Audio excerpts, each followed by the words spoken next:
మీరు వాంగ్మయాన్ని పరిశీలిస్తే ఒక విషయం కనిపిస్తుంది. ఈ మహిష ప్రవృత్తి అంటే స్త్రీ పట్ల చులకన భావన, స్త్రీ అంటే భోగవస్తువు అనేటటువంటి భావన ఎక్కడ ఉంటుందో అది మారే అవకాశం అవతలవాడికి లేదు అని అనిపించినప్పుడు, ఇంకా అవతలవారిలో అది కరడు కట్టుకుపోయింది అన్నప్పుడు భగవంతుడు అటువంటి వాడికి విధించేటటువంటి శిక్ష మరణమే.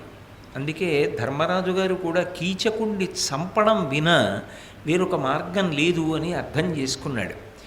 అర్థం చేసుకున్నప్పుడు అది పరమరహస్యంగా జరగాలి. ఎందుకని అంటే అది అజ్ఞాతవాస నియమానికి భంగం కాకూడదు. కాబట్టి బహిరంగంగా కీచకుణ్ణి చంపితే ఇంతటి మహావీరుణ్ణి చంపినవాడెవరు అన్న ప్రశ్న వస్తుంది.